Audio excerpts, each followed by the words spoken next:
right, we're going to get started and hopefully some more people will trickle in. Welcome everyone, thank you for joining us tonight. We want to take a few minutes to explain what's happening tonight and what the next steps are.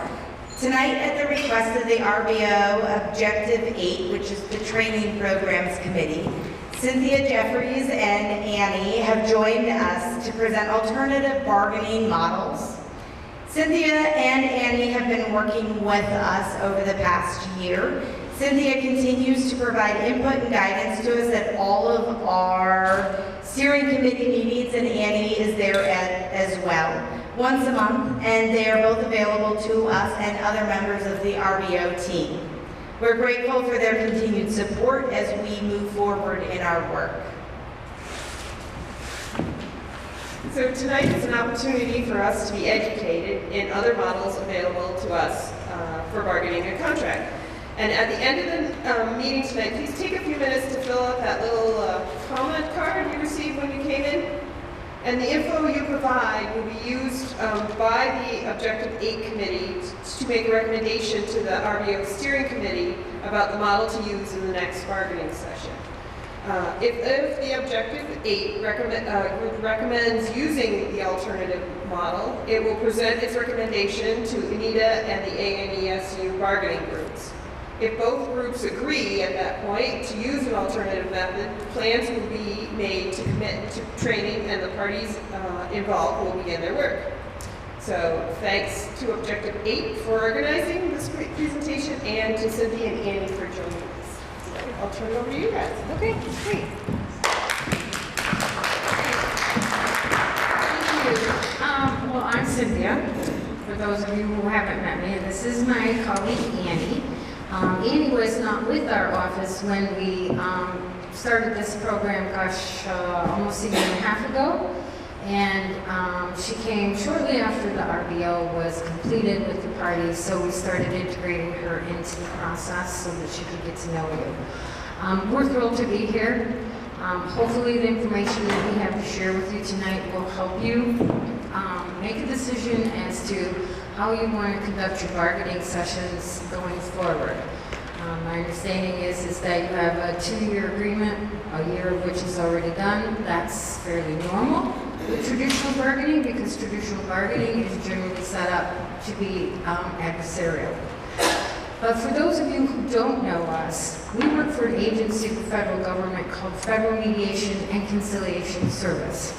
We were set up under the Taft-Hartley Act, and our sole purpose in existence in this world is to promote labor management, harmony, and peace, and to try to minimize the impact or stop, in totality, any type of action that would interfere with the free flow of commerce of the United States. Primarily, that means strikes, and we hear about them all the time. That's what federal mediators are charged to do. There are no fees for our services for groups like yourselves. Sometimes there are fees for service, but that involves only federal agencies. So all of everything that we do is we have a budget that is submitted to Congress every year. Hopefully it gets approved, it does. But it's all part of the overall budget of the United States. We are an independent agency, so we report to no one except the President of the United States. Our director reports directly to the President of the United States, and that is for the very reason that what we do, when we work with parties, we maintain your confidentiality and we maintain our neutrality. We don't take sides with either party. That's what makes us effective. If we were part of another federal entity like Department of Education, that might be a perceived compromise of our neutrality. So that's why we are independent. We do not just collective bargaining mediation, but as this group has experienced, we do a heck of a lot of different types of trainings, education, and assistance to the parties. And basically, we work with the parties, assess what their needs may be, and present what our thoughts are, excuse me, and then that's up to them as to what they're going to do, which is what we're going to do tonight. We are going to present, compare and contrast of 3 different bargaining models that are commonly used in school districts, especially these days.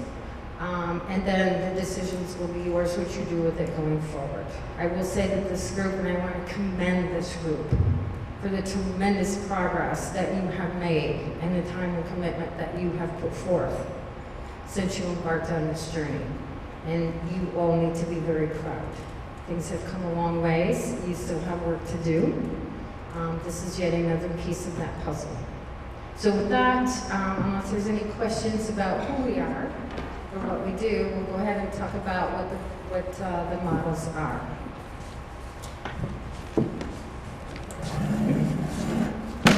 All right. When you came in, you got a packet of 3 documents. And basically, these are yours to take home. This PowerPoint presentation that we're going to do, if anybody would like that, if you leave us your email address, we will send it to you.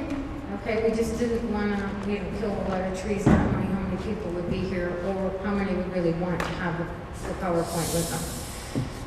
The first document that you have outlines the basic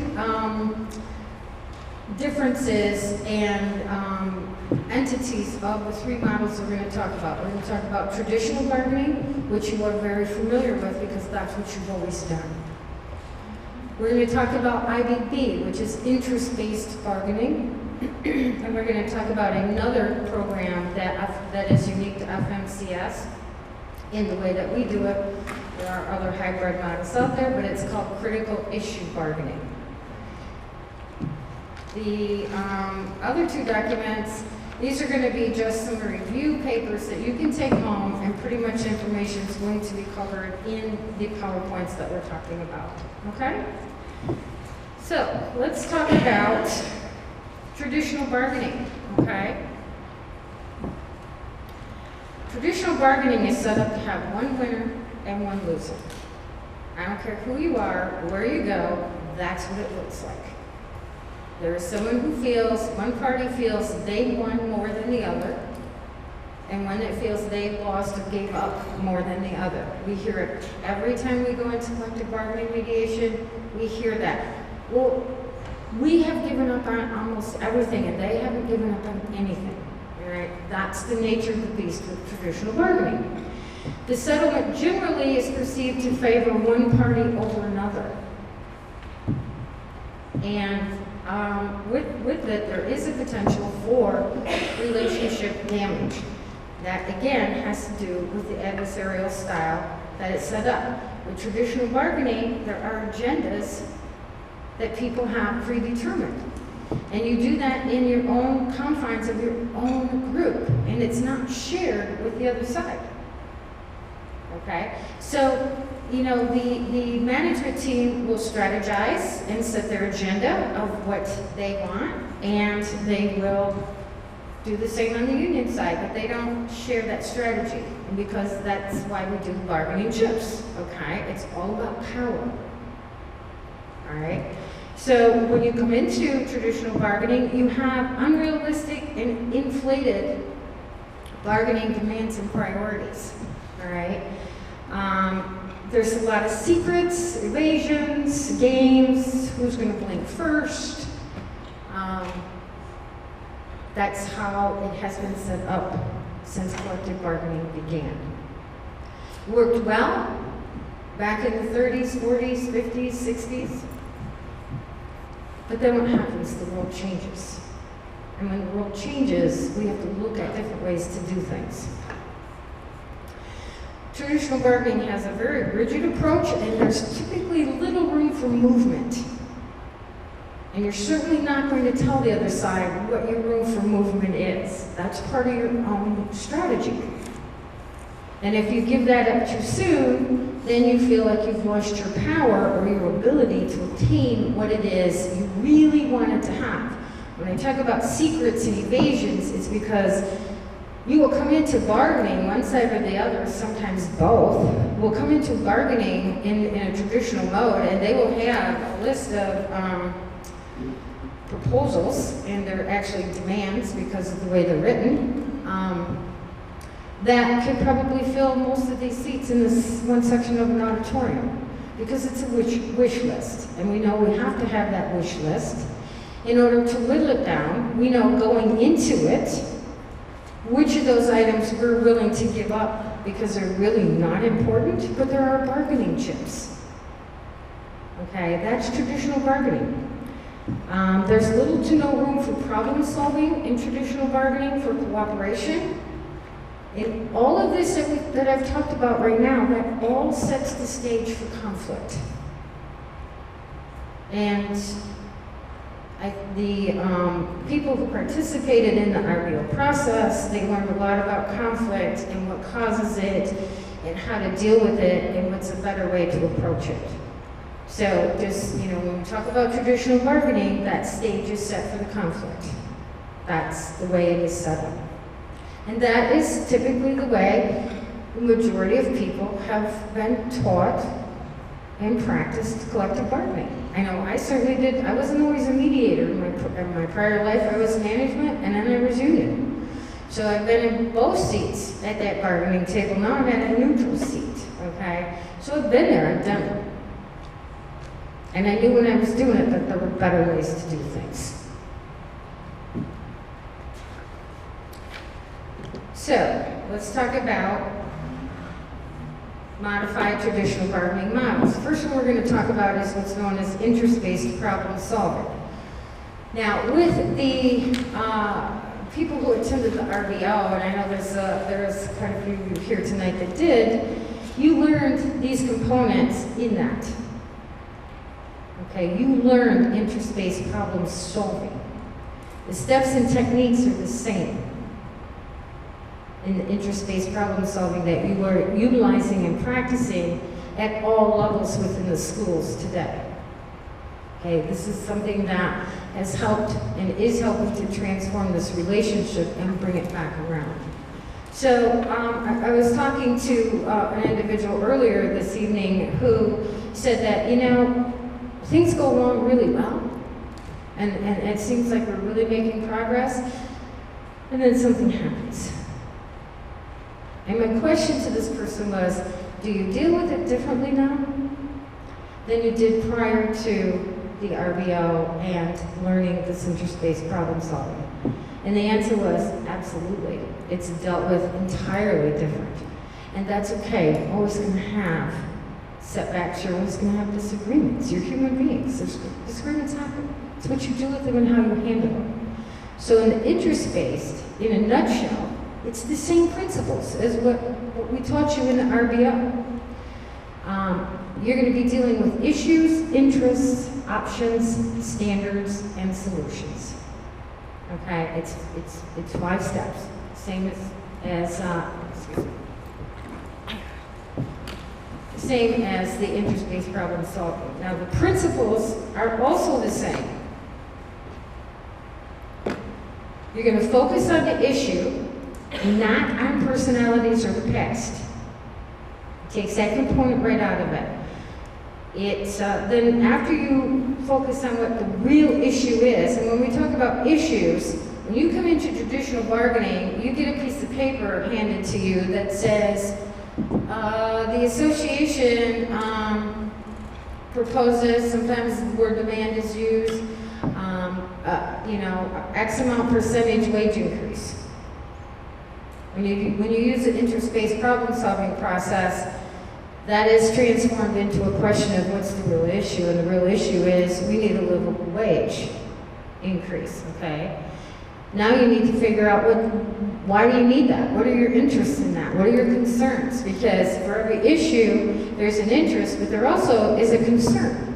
Because if my issue is that, and we agree that the issue is we need to afford, a realistic, affordable increase for the teachers, for example,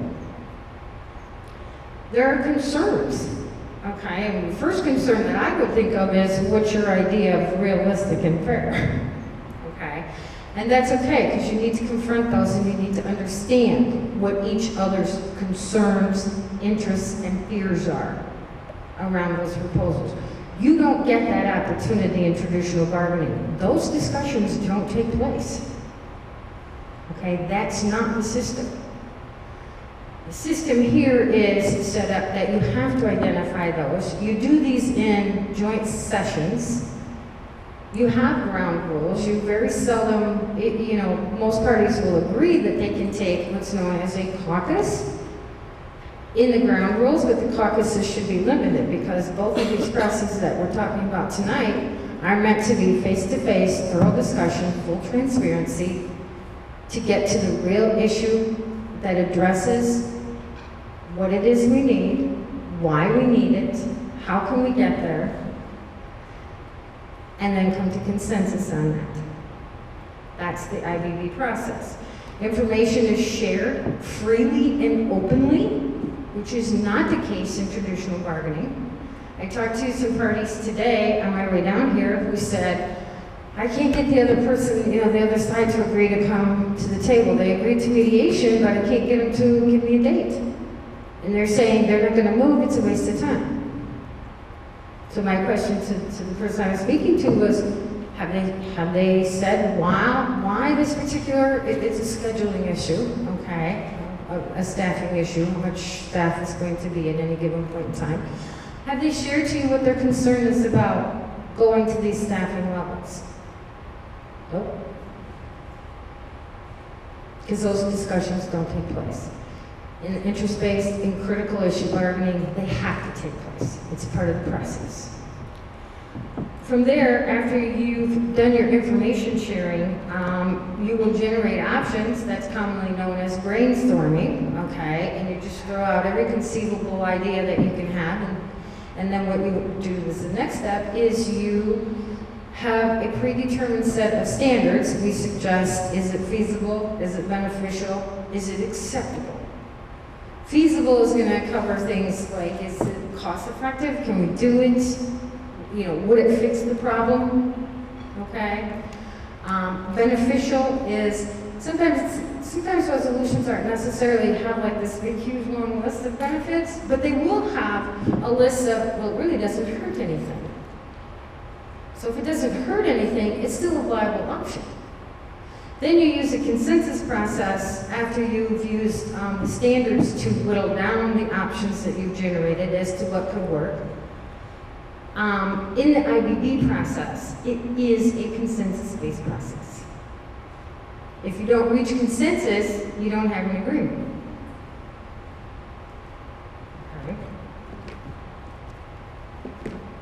Which brings us to the critical issue bargaining. With the critical issue bargaining, it is a hybrid collaborative bargaining model, which encourages earlier and full information sharing and problem solving, and which provides a built-in transition to traditional bargaining for resolution of unresolved or other critical issues.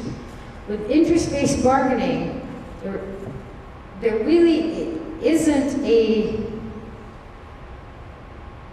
well-defined transition if the parties decide, you know what, this is just not working, and we can't possibly do this for our bigger issues like, say, wages and benefits. We need to go back to traditional bargaining, which is always in the ground rules that you can. Generally, in the ground rules, you're going to keep any tentative agreements that you've already, agreed upon, and then just simply go back into the traditional mode. You both go your own ways. You split off into your own sides. You caucus independently. You have very little dialogue going forward from that point on.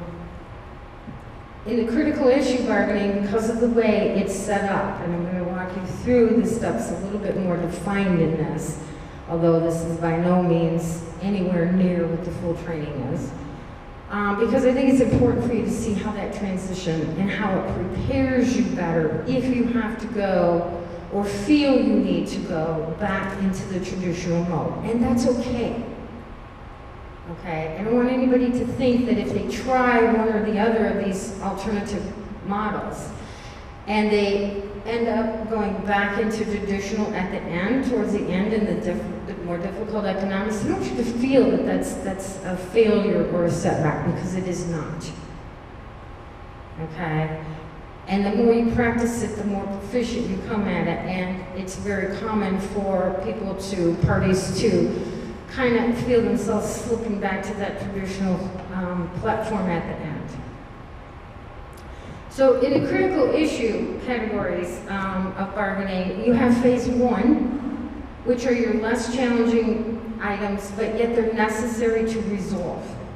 okay? You have phase 2, which are more challenging yet necessary to resolve.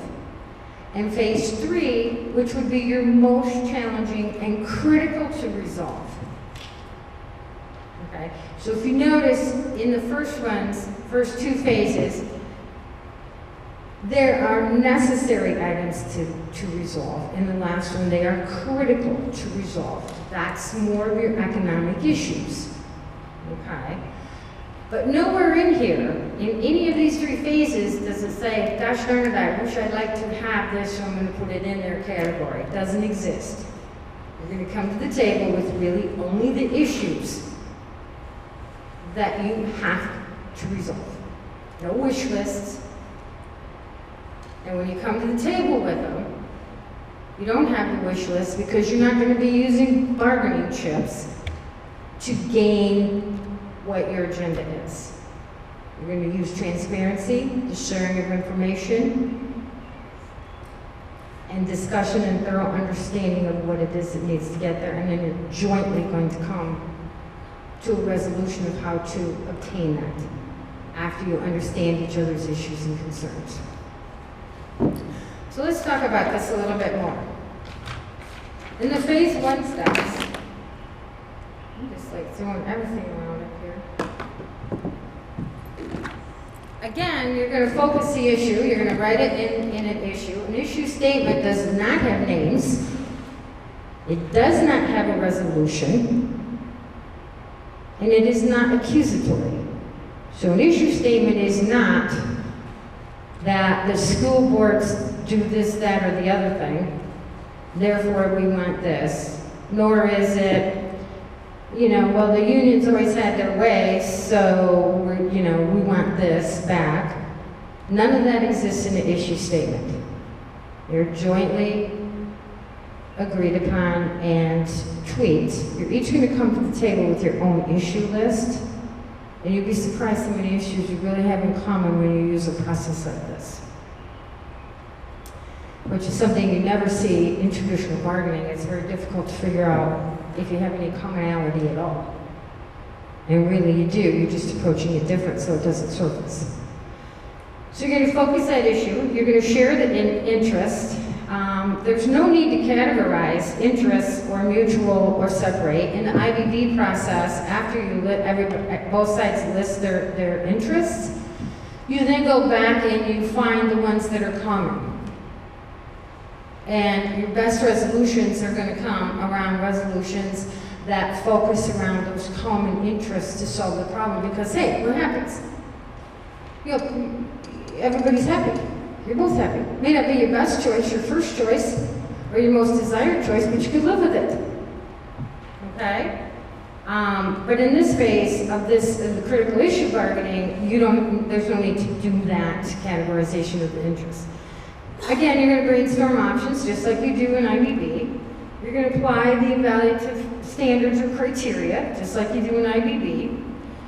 You're going to reach consensus on solution, or you're going to hold it over to phase 2 or phase 3 if it's unresolved. That's the biggest difference.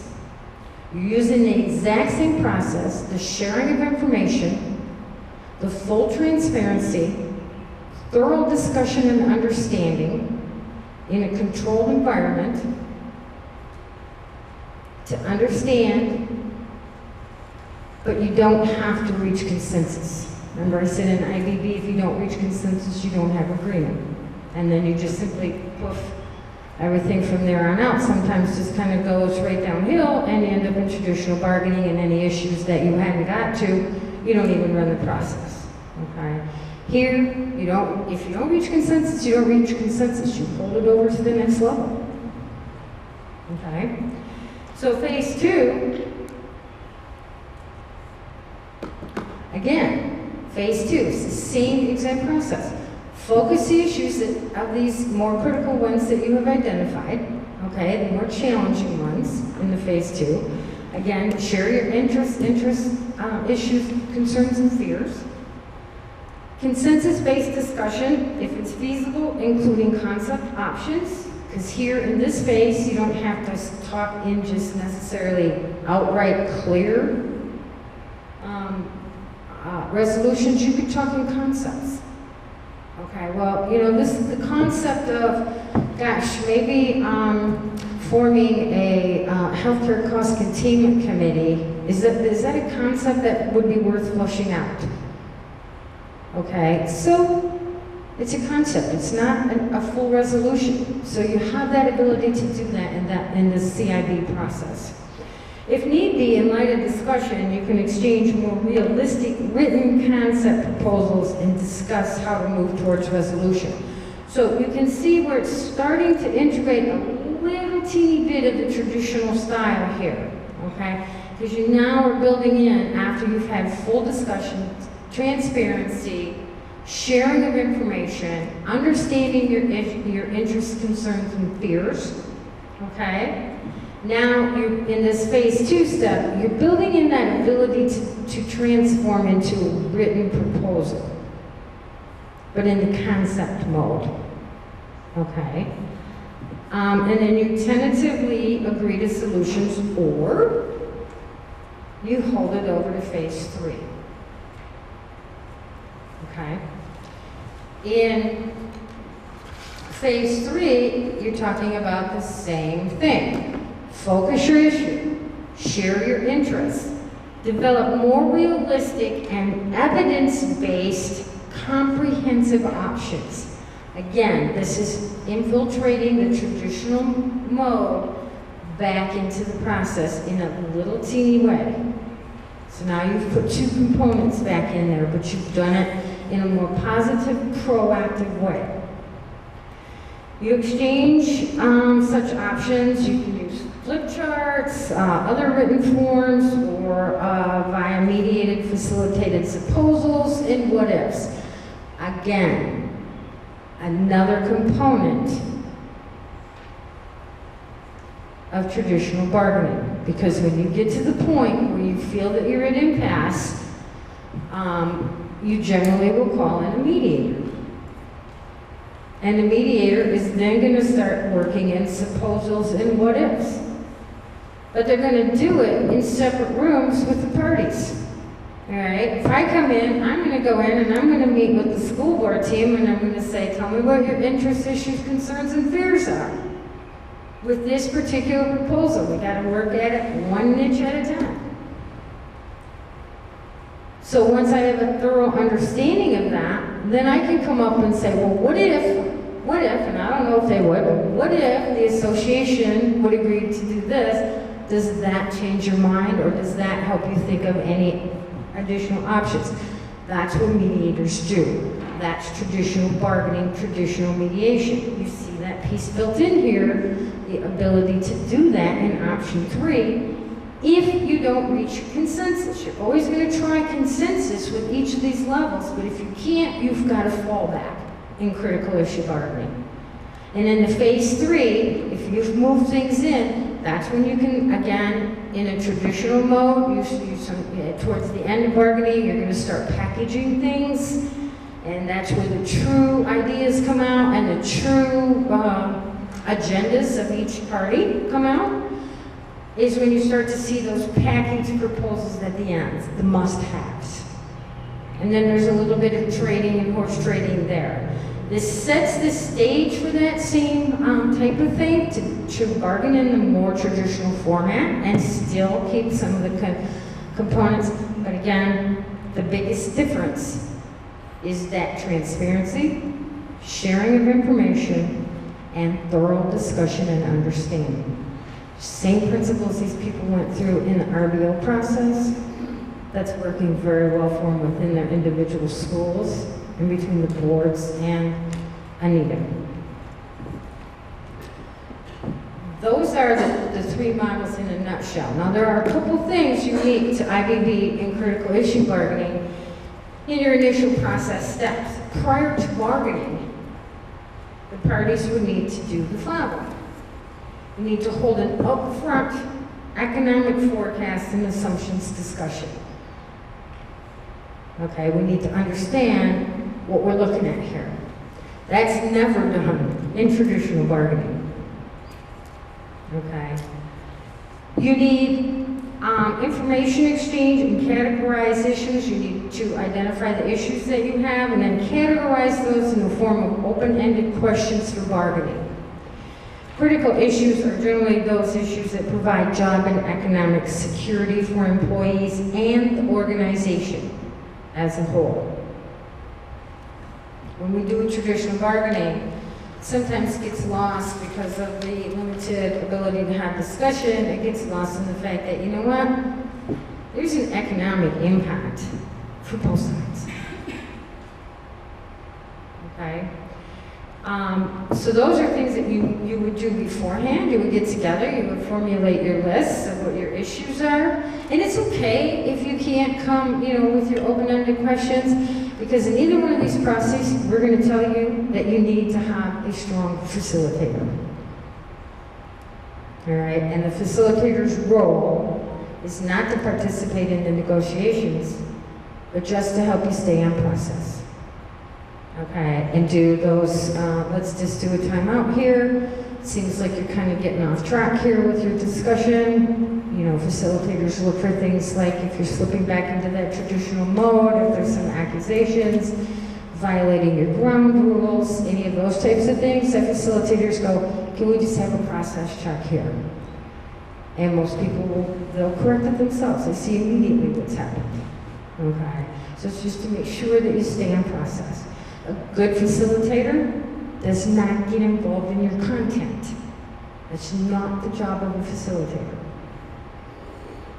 Okay? So in IBB, in critical issue, then you have an action plan. You need to be clear about and committed to the approach or method you will use. It doesn't matter which one you use, but there has to be that commitment. When I first suggested the relationship by objective program, it was one of the first things out of my mouth. No commitment, don't do it, because you will fail. Then you need to finalize your ground rules once you do that. Okay, ground rules, we have multiple templates that we, when we're helping the parties set these up, we have multiple templates that we give them with names redacted of the, obviously, various parties. If they hadn't given us permission, we're going to take the names out of it. That help you set it up, because you really do. You need to have, these are your rules. Okay, if you're using IBB, you should be building into your ground rules a component of what happens if we revert to traditional bargaining. Do we throw the baby out with the bathwater of all the tentative agreements we have to date, or do we agree that we're going to keep those and just take the outstanding issues back in the traditional mode? Critical issue bargaining, it's not an issue because it's got that traditional transition already built into it. Those are things. If you're meeting after school or right after school, which school districts and school associations have to do typically, you need to talk about, we only have so much time because we're not going to get through, all of these issues. We're tired. You don't want to get tired, okay? And you get tired. If you're hungry, you get cranky. So are you going to bring in food? Are you not going to bring in food? How's it going to work? Is one side going to do it? Those are all logistics that you need to work out, and they're all identified in your ground rules. You need to share information towards the goal of transparency and communication. You guys have come a long ways with that, and I think you see the benefit of that. You've lived the benefit of that so far. But a piece that people tend to forget about this is you need to educate your constituents on the process and keep them informed jointly. If you're going to embark on a different type of bargaining, we can provide the training, and we'll train anybody who wants to come to it. But we especially want the bargaining teams there, because that's what you're going to do. Okay. So if you elect to do this process, and you elect to have FMCS provide the services for you, for the training and or facilitation, we want the bargaining team there. We'll do the training without a commitment to the process. You just tell us which process you want to be trained on. And then you can decide at the end of that, once you've gone through the full training, and you fully understand what the process is, because these are just the overviews. This is just a highlight, okay? The training is much more in depth and gives you hands-on practice. At the end of that, if you're going to move forward, we want to hear that commitment. If you have that commitment and you want us to help you, we'll help you with it. But if we don't hear the commitment, we're going to tell you straight out. If you're hem-hawing now, you're not going to make it. You have to be committed. So if you've had the training, and maybe a few community members or any other stakeholders in the process elect to attend the meeting or the training, that's fine, okay? But what about everybody that's not there? Everybody that you represent. School boards represent the community. Anita, you represent your bargaining unit members. They're not at that training. You've embarked on a new process. You need to let them know. They have a right to understand and know what it is you're doing. Generally, what happens at the end of each one of the sessions, you jointly prepare a statement, okay, that you give out to your parties. It's a joint statement. It shows commitment to the process. You're doing this jointly. You've agreed on, several things. It's not going to have a lot of details in it because things could still change, and you don't want to set unrealistic expectations out there by putting, something out there that might change prematurely. So you do that jointly. You give that communication. You're still going to have your own constituents to talk to, but we strongly recommend that you come out of each session with a joint statement to give to the parties. Okay? And that's very, very important to keep people informed.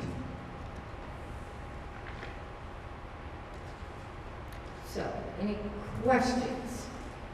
That basically is the presentation in a nutshell. The last slide is just about the ground rules and facilitation because we don't recommend, and even Cornell University, who also does the same program, by the way, charges a lot, and we don't. We don't recommend that anybody start this process for the first time, or maybe even the second time through, without a facilitator. Our goal is to get you independent. Our goal all along is to get you independent on this relationship, to get it on a stable enough ground that you guys can function without us. Okay? I have already not gone to a couple different steering committee meetings because they're doing fun. Okay? The same thing happens with this. We'll facilitate as long as you need it, as long as you want it. But the goal is you can do this. You just need some time to learn it, get accustomed to it, and be comfortable with it. A number of places have done it in Vermont. I recommended several places that I know are fine with us, have given us permission to tell parties that they've done it. The city of Burlington. The city of Burlington has done this with all three of their 4 bigger bargaining units for 3 times. And we sent you to Washington Central U32. They've done it for a number of years. They started out with us. They did very well. We stopped going to their meetings. They got a little bit hung up that first time around on wages. We went back in, helped them with 1 session. Boom, they got it done. And they've been well on their way since. We just went back up and did a refresher for them because some of the team members have changed. Other than that, they function totally independent. Here, we have a microphone. Oh, I'm fine, really. Oh. I'm like sweating up here. My question is more about, I'm curious about the relationship with organizations within the state that have a very vested interest on what we do. So how do we work independently and yet somehow balance that with what the Vermont NEA wants us to be doing or what the VSBA wants us to be doing? We could be working as well as we want to, but they're watching closely too and want to make sure that whatever we're doing doesn't have a negative impact on where their priorities are. Sure. You know what I'm saying? Sure. It's no different, Katrina, with any of the school districts with the Vermont NEA. U32, they just said, we're doing this. It's what we want to do. Okay? Typically with the Vermont NEA, they don't, well, I've not ever been aware, but I could be wrong because I don't do everything. Typically, they don't send the UNISERV director in until you reach impasse, and then they come in at that point. Prior to that, the school districts are free to make their own decisions and come to their own agreement. The UNISERV person comes in at the very end when impasse is declared. Because then they really need to be involved, because if you end up going to fact-finding, they're going to be the ones that have to present it, and their legal department has to, Tim Belcher and them have to present it, okay? Then when it comes back out of fact-finding, if you are not in agreement to accept that fact-finder's report, you know what the next step is. So they have to be involved at that point. Up until that point, typically not. That doesn't mean that there's no communication between between the officers of the bargaining unit and, in this particular case, Sean. But in all of the areas that I've done it, it's never been a problem because the parties are free to come to their own agreements. Now, there may be some things that might be a little bit more problematic, like, choice of healthcare and that kind of stuff. But that's okay. And if they want to come to the session, they can come to the session. Okay? But that's even more reason why you need to have a strong facilitator. Okay? Sometimes parties bring attorneys to this. Sometimes attorneys will sit in this. I had a school district in Massachusetts that I did this with, and the school board had their attorney there. Well, this attorney was very well versed in the interest-based problem-solving mode, and very much engaged and very much committed to it. But again, whoever you bring to that table has to be committed, and that includes your attorneys, and that includes UNISERVs. That's kind of was my question is from what I understand, even before there is a conversation that begins about negotiating, there's things that the statewide union basically doesn't want to have happen, like a conversation about health insurance. Pretty clear. Nobody gets to change health insurance, period. So is that something that would be put on the table for clarity at the beginning of the conversation when we're talking about ground rules and all that? What the state level of union has said, you're not going to do that, so that's the way it is, because it feels like that we're at a disadvantage at the school board level if we don't know what the state is giving us. Absolutely. That full transparency that I talked about, that's a two-way street. All right? That has to be, or it doesn't work. And if it is decided that healthcare is off the table, we all know that, we all know what the ACA, we all know, right, Amy? We all know what the ACA, we don't know 30 seconds from now what's changing in it. Okay, and we're federal mediators. We should be knowing these things, but we don't. We don't know them any sooner than you do. But we do know that, we do know the Cadillac tax is pushed off. We do know certain other criteria has been pushed off.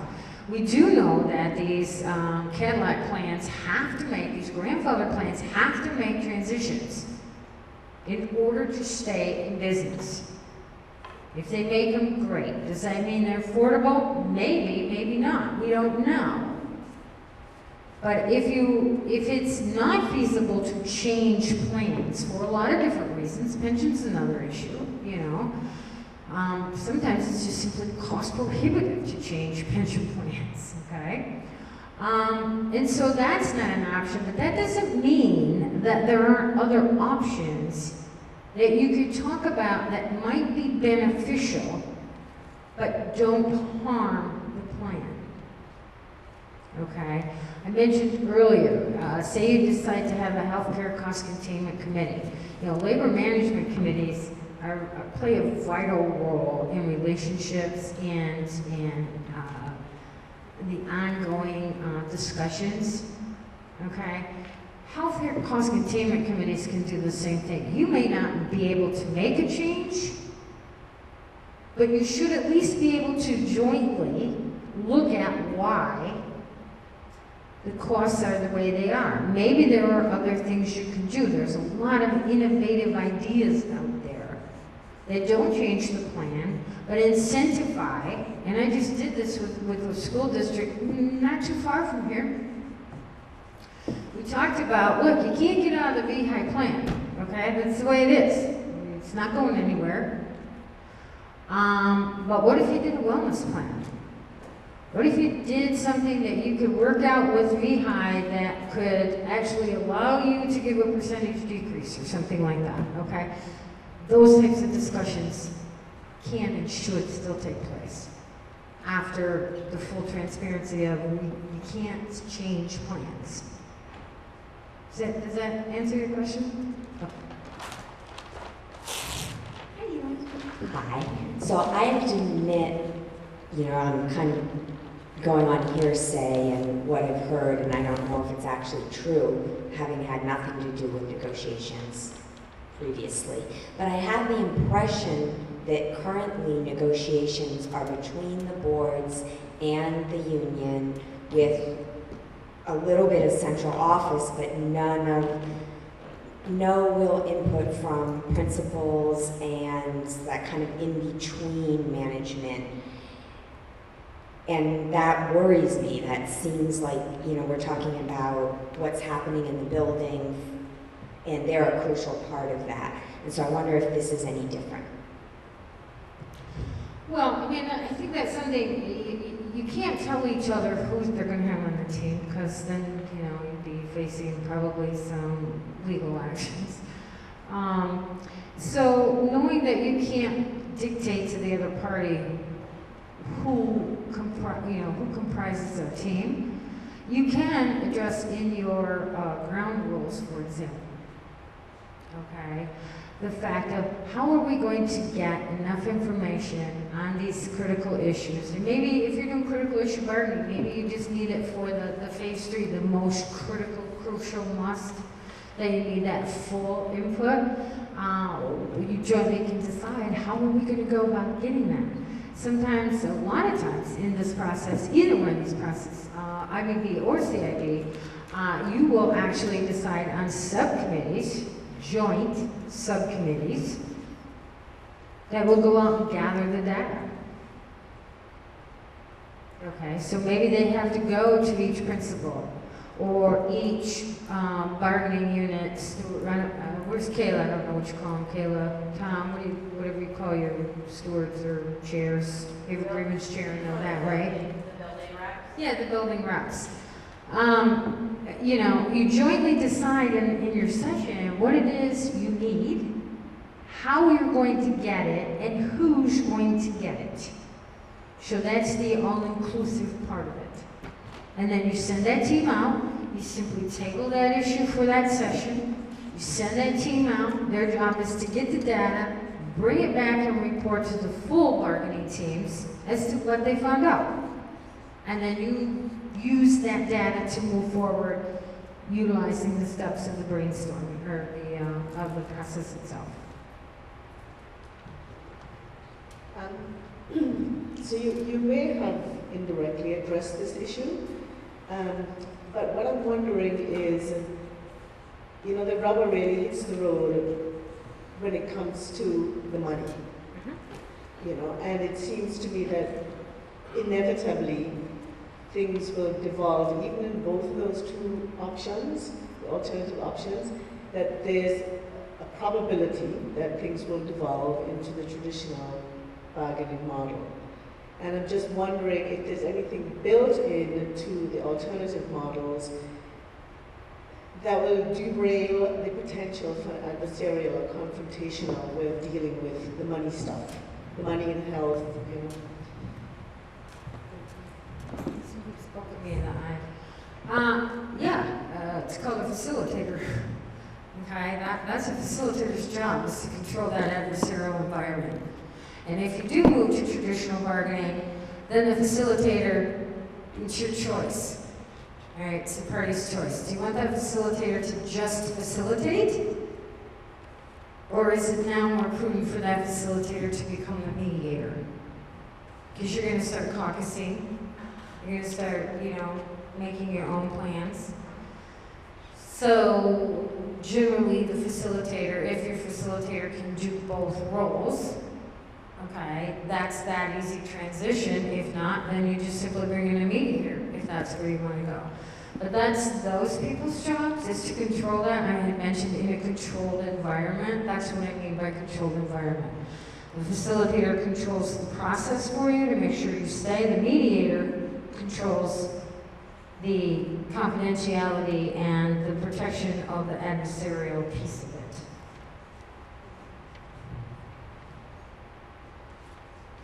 I'm just wondering if it always has to be subcommittees that go and gather information, or is it possible that the group decides to bring experts in? So if it would be the principals or healthcare people, or whatever. Absolutely. It's the group's decision. The key is it's a joint decision. No party has the ability to decide, no, this is the way we're doing it. That's traditional bargaining. Okay? So yes, you do use, quite frequently you will bring in or can bring in experts. You jointly decide who that's going to be, which session you're going to bring them at. The use of experts is actually written into most of the ground rules. Okay? And along those lines, it may not make sense that it's a union person and a management person who goes out and gets information. Maybe it's something that's readily available in central office that the association bargaining team says, we know that's right, just go get it and bring it. The key is you make those decisions together based on discussion. One more question. How often do you guys suggest that the bargaining group meets, and then like for how many hours each session? Well, we don't necessarily make a recommendation on how frequently you meet because we know everybody's schedules are busy, but we will recommend that you don't go weeks on end without meeting, okay? The more frequently you meet, the quicker you're going to get done. We recommend generally about 3 hours. Okay, 4 pushing it. Okay, 4 would be max that we say. This is intense work. Right, Dawn? And I'm not easy, so. Hi, I'm just curious about the facilitating and, for example, with U32, you occasionally do this facilitating, or are there other people that are brought in to facilitate at the start of the negotiation? How does that work? And who did U32 use in that case? U32 used me. Yeah. It was myself and another mediator out of Portland, Maine, Elaine Temple. Elaine came the first couple sessions, and then it's just quite simply too far for her to drive, especially in the dead of winter, and that hill going up to U32. Whew, that's a bugger. I primarily was their facilitator. But you know what? It's your choice. You decide who you want. There's facilitators out there. Okay? It depends. Most of them will charge. Some don't. Okay? So those are all decisions that you make. And in our case, since it looks like we'll be needing to start in September, which I can barely believe, but that timeline, I would think we would need to get on it fairly soon in terms of taking the initial steps. Yeah, I mean, you would definitely have to make your decision as to, do you want to proceed with one or the other, or maybe even both, but they couldn't be done at the same time. Trainings. Decide what you want to do the training, then decide, is this really what you want to do? Okay, so you need enough time, you have to allow yourself enough time to do that. And I know that it's, from working with this group for 1.5 years now, I know that, you know, the necessity is after school, especially if you want to open it up to, you know, anybody in the bargaining unit or a stakeholder or anything like that. So it needs to be after school, which means you're going to be looking at best, 2 4-hour sessions of training at best. I would prefer to have 12. Not 12 4 hours, 12 hours total. Okay. And the difference is that the more time that we have, the better off you are as far as us if we're doing it for you. Other people can, you know, they have their own thing to do. But as from our perspective, the more that we build in actual practice of each of the steps, the easier it is for you to grasp and understand. We did the same thing at the RBO, okay? A lot of times what I like to do is take a really simple, easy problem that you know would come up, that would definitely make your list of something that has to be resolved, okay? And use that as the practice problem. And then, poof, guess what? You already solved all your problems by the time you're done with training, okay? Now, one thing I didn't point out is that in both of these models, these alternative models, we will tell you in training, you will only bring to the table the must-dos, no wish list, okay?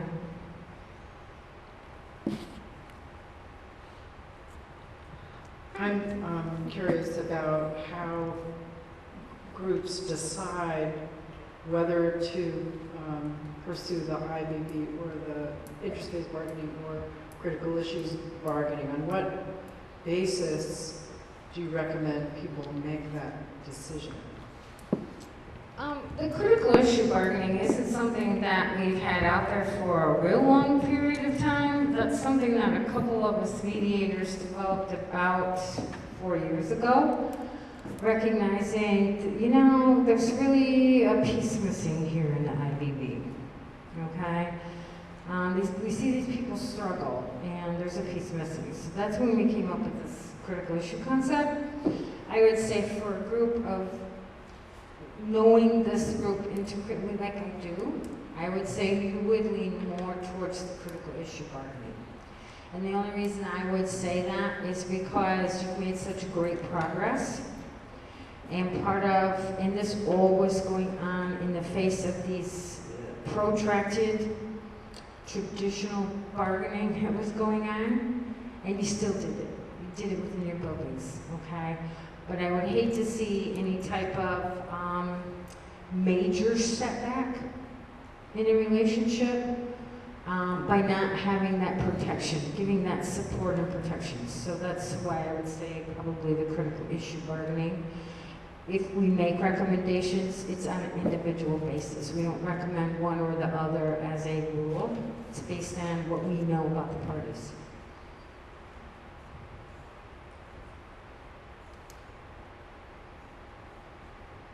Any other questions?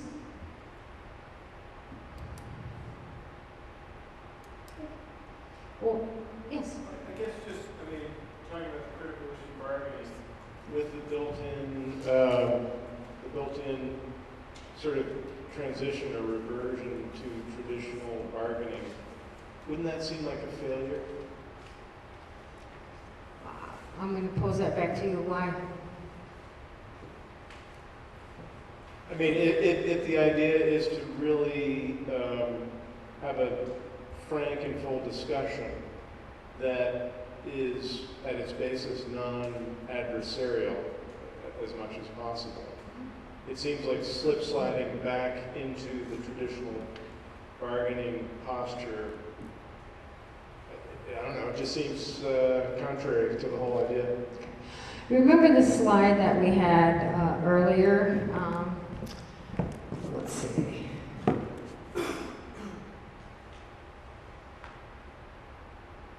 That one. We talk about inflated, unrealistic bargaining demands and priorities. We took that component out just simply by working the CIB process before you get to that point where you would transition. So we took that out. Secrets, evasions, games, who will blink first? We took that out. Okay, the process is built so that it can't happen. Rigid approach, little room for movement. Again, that component's been removed because you've had the discussions, you've shared information, you've jointly gone and obtained that information, you have a thorough understanding of it. Okay? Little to no room for problem solving or for cooperation. Again, you took that component of conflict right out of there.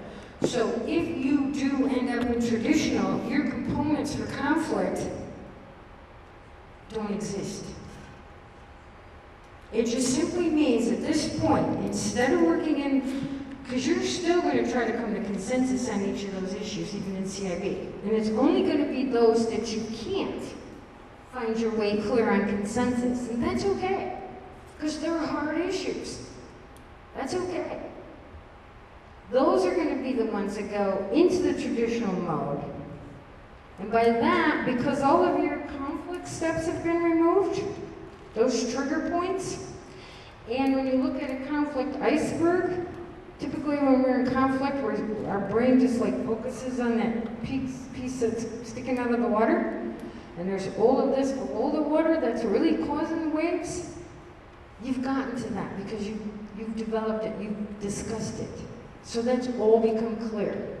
So really all that's left of the traditional process is formal written proposals. Okay? Which you're going to go back and forth, give and take, maybe, maybe not. Okay? If you need to have, the supposal mode of the mediator is there to help. Okay? Suppose you did this. I'm not going to say how they're going to react, but suppose you did this. We're looking in from the balcony. So we see things you don't see. Okay, because we're not invested in it. We don't have a stake in it. It makes no difference to us. We don't have to live with it. So we look at it a little differently. So we've removed those components. And so really all you're dealing with is traditional formatted written proposals, caucuses that happen that aren't going to happen in, the rest of the process. You're going to be allowed to strategize. You're going to be allowed to talk to the mediator in private and confidence, okay? And you're just going to work that non-confrontational piece of the system.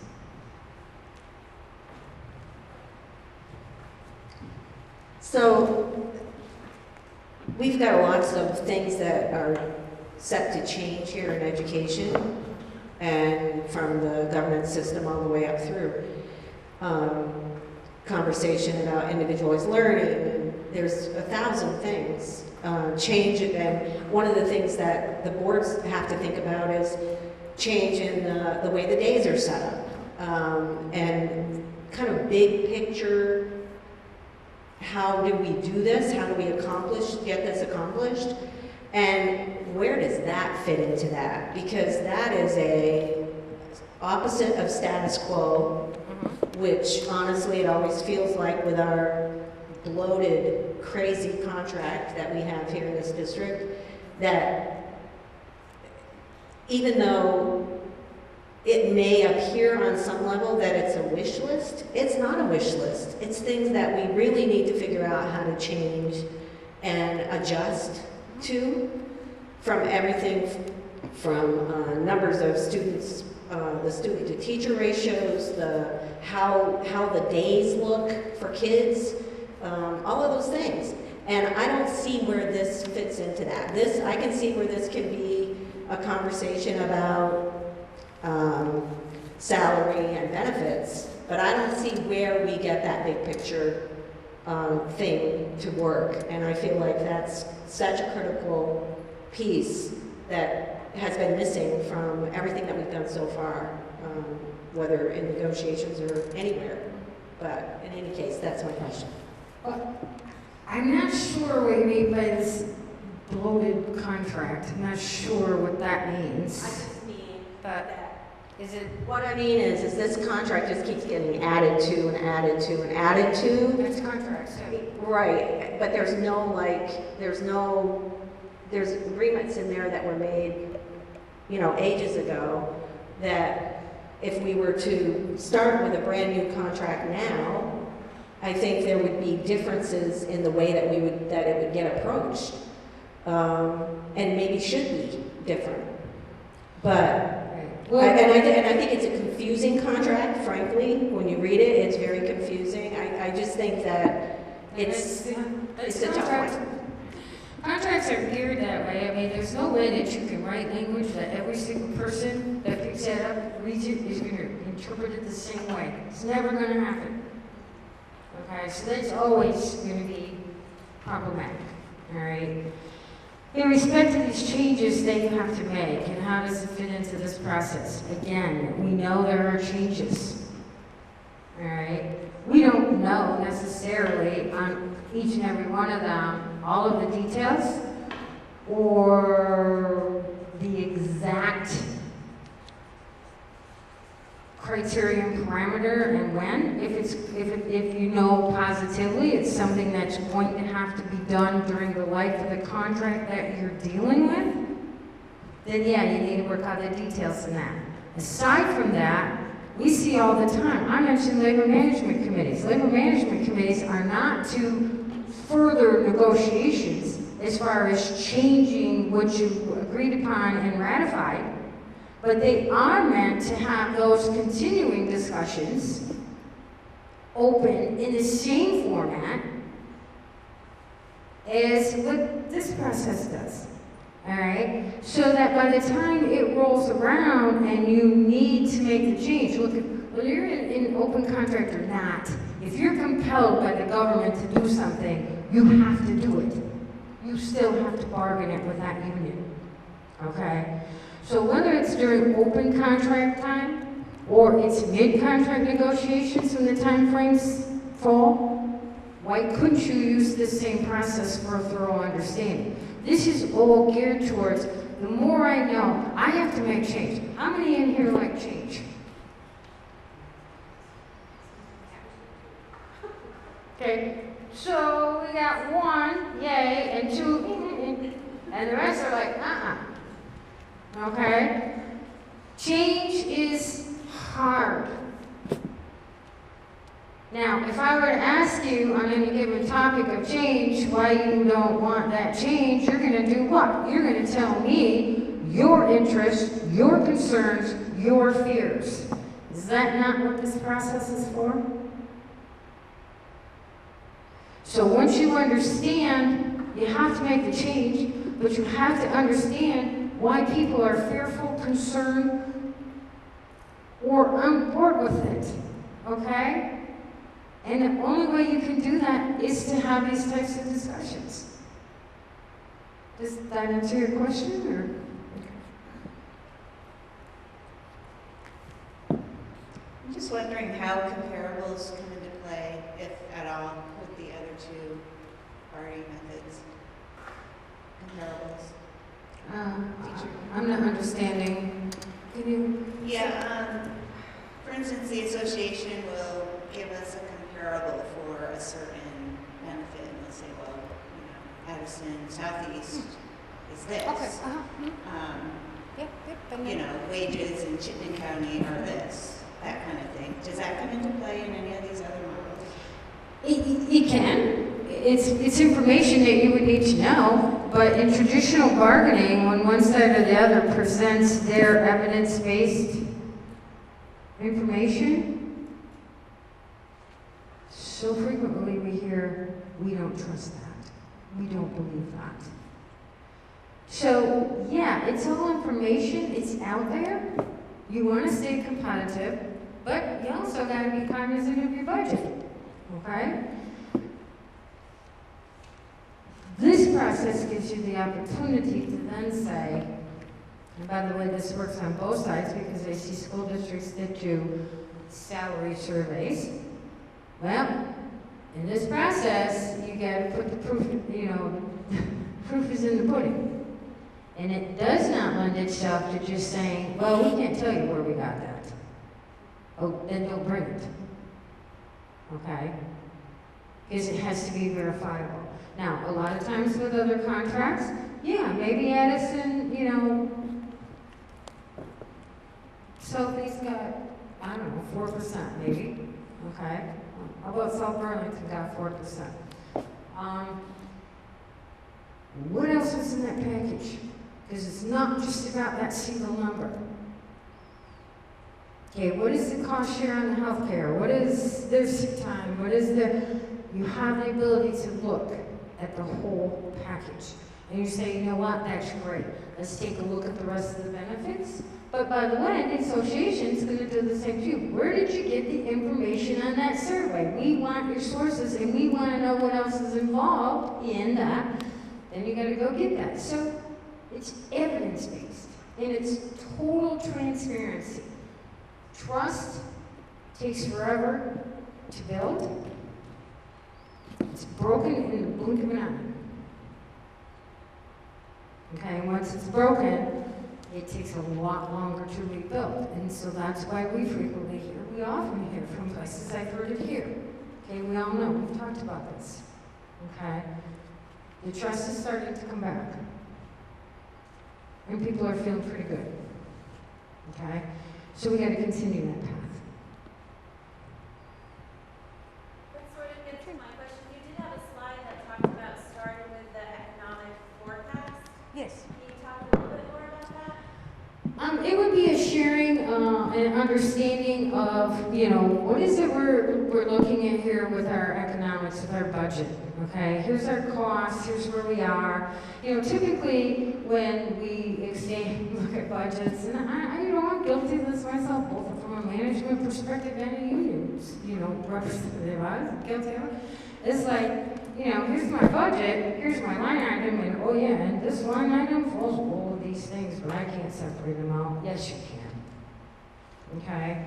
And we have to understand what's the piece of the pie that we have to work with here. And that's a piece of the discussion that generally does not take place in traditional bargaining. There's a lot of dancing around that, and y'all could, parties I think could be great candidates on Dancing with the Stars. The dance that's done around that piece of the pie, okay? But if I don't know how much money I have to spend on an evening gown, how the heck can I go buy it? Because it's not just my evening gown. I need shoes, I need a purse, I need earrings, I need a necklace, okay? I need a hairdo. This is all about me, okay? So I need to understand all of that. And so that's what that economic forecast is about. It's that complete, thorough, transparent sharing and understanding of what are we dealing with here. So if that's one of the first things that helps sort of set the foundation, it seems like a really critical educational component for people. Would you suggest for an SU like ours that's continuing to build trust that be something that somebody comes and looks at and presents? Like I hate to say the word auditor because they're a little dry, but. And then costly. Yeah, third party. I think that's something that you're going to have to sit down and talk with, quite honestly, the officers of the association, with Kayla and Tom and that kind of stuff, and what's the best way to go about that? Because, from our perspective, we want the parties to talk amongst themselves. I'm just going to go out on a limb here, just based on experience. If you bring in the auditor or you bring in a specialist, who's going to pay for it? School. Well, if the school's going to pay to have their budgetary information presented to the adversary in a non-trusting relationship, what's going to be the could be the first thought. I'm not saying that's true here, but I'm just saying this is a risk. All right? I'm gonna believe you're paying him. He's gonna say what you want him to say. So what are other options and what are other ways that you could do that? Hey, you could present it openly and honestly, okay, recognizing they may have questions. Then you find the answers to the questions. Okay? That's one option, but there's lots of options. And so that's why I say I would think that that would be a discussion that you would have. And by the way, I think you guys are doing great. So these are just examples from real life experiences that we've had, not necessarily you guys. So to get to the economic question, there's a third party that sits at this table that doesn't have anybody there for them, and that's the taxpayer. Mm-hmm. And the taxpayer doesn't want more and more money taken out of their source of funds. Right. It's not an infinite amount of money that we can take from. So thinking that we can continue to do 2.5% increases on budgets across the board when taxpayers have been saying very adamantly that they cannot sustain those kinds of increases. If you come into a bargaining situation saying we're level funding everything, there's 0% increase to your budget because we can't do it because you don't know what the state's going to do either, so that doesn't help. But anyway, you only have a finite amount of money. And how do you get both parties to agree that, I'm blanking on the word, but appropriate budgeting is a good thing? Because the taxpayers they're not able to afford it anymore, and it's getting harder and harder. Are they not taxpayers too? Yes. And that's a typical scenario. You know, if it comes in that the budget doesn't have any increases, it doesn't have any increases, but that's important information to know and understand. And so what does that mean? Well, all right, sometimes we have to make tough decisions, all right? And sometimes we need to figure out how we're going to make it work. And that's why we think that this process is more in tune with that, especially as for building a relationship and maintaining one, is because those in-depth conversations take place and the budget in totality gets looked at, okay? That doesn't mean that at some point that contract might come back and there is increased spending. That doesn't mean that couldn't happen. But what it does mean is that they're more cognizant of where they need to cut corners, where they need to move things around, and how they need to massage things, all right, to minimize that or eliminate it, depending on the case. It's hard to say. Now, when we're talking about contract negotiations or any type of negotiations, it very much comes down to what are the risk versus options and benefits, okay? And sometimes those final agreements will come back where there is a certain amount of increased spending. Then people have to decide, all right, can I live with that as opposed to $15,000, $20,000 that needs to be spent on fact-finding, all right? It comes back as a recommendation, and nobody's bound to, okay? And if the fact-finders report after spending that $15,000 to $20,000, which is, I get it, it's a surety cost, but you know what? If I gotta spend $10,000 out of my money and the union out of theirs, because I gotta have this recommendation, because that's what statute says, okay? I don't have to like that decision when it comes back. right? So I, as a school board, can say, no, we reject the fact finders and we're gonna impose. Well, you do that, and you know what's gonna happen for sure then, you're gonna get a strike notice. Okay, then you talk about costs of all of that. All right, so that's what I'm talking about, risks versus options. And these sometimes are hard decisions to make, but you have to decide in some cases, what's the best alternative to no agreement? Okay, or what's the best alternative to no negotiated agreement? Because for every decision that we make, there's consequences when we get to that point. And so those are sometimes tough decisions. Can I say that this process is going to guarantee that if you say level funding, it's going to be level funding? I can't guarantee that. But I will say that it does make the parties thoroughly understand where the money's at.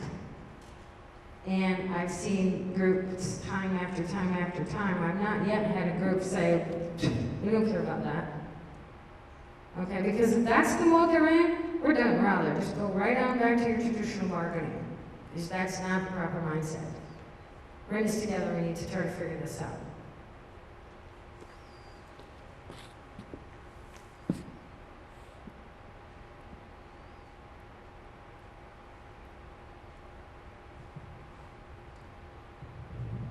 I'm curious, you probably know we have a new superintendent who's going to be starting July 1st.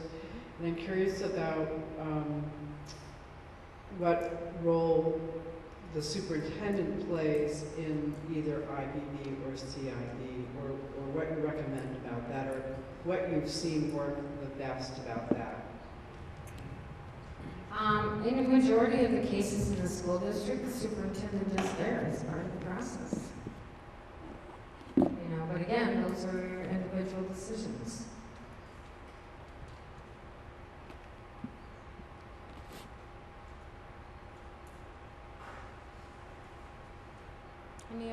Any other questions? Okay, and I actually fixed this. I don't know what was wrong with me when I was doing this yesterday, but we said anybody who wants these slides can let Dawn or someone know your email address, or just slip it to me and I'll be happy to email them to you. But that is Annie's and my contact information. For whatever reason yesterday, I put down some erroneous phone numbers, and if you called me, you would have got her, and if you called her, you got our fax machine. I don't know where it was. So I did fix that on here. If you think of questions after the fact, we'd be more than happy to answer those questions. So. Oh, we went out of presentation. Oh, presentation. Sorry. There. Okay. All right. Well, I thank you very much for your time. And yes. Sorry, I just want to ask, so now what happens now? I mean, who makes the decision? Is it a joint decision between? So the next steps are the Objective 8, and the co-chairs of that work group are Tori and Tom. They're going to collect the comment cards. The Objective 8 group may meet again to decide, do we let everybody know that it's been recorded and they can watch the recording, or the group will meet and decide what they'll do about this information, but they'll compile the information gathered on the feedback card, and they're going to make a recommendation to the RBO steering committee about their plan. The steering committee is then going to look at the plan and say, yep, that's great, go ahead, and then it's up to them to reach out to ANESU and Anita and share the recommendation with them. Then each group will take the information, the recommendation, go back to their parties, get some word from them, and then make a decision that way. So, then the bargaining, in the process, I believe the boards will be appointing bargaining members again, just as I assume Anita would be doing. Tom's nodding. And then if the decision is, there's an agreement between the two sides or two groups that, yes, we want to go with CIB, then somebody will contact Cynthia to arrange training, and the training will start, and then those groups that take the training begin, if I understand correct from Cynthia, then they begin to set the plan for what goes from there. Are we hoping that this will be in place before the next bargaining session begins? Or a decision will be made? I don't know if Tom or Tori want to speak to it. I think the hope that is that a decision will be made, whether or not we go forward or not. Okay, so if everybody will fill out their comment card and leave it on the back table with Tom there, we'll grab it on the way. And you can let other members know that we were able to get Meet TV here, so they recorded it, so at some point it'll be available for viewing and they can hear the presentation, all members and community members included. Okay? All right, thanks so much for coming. Thank you.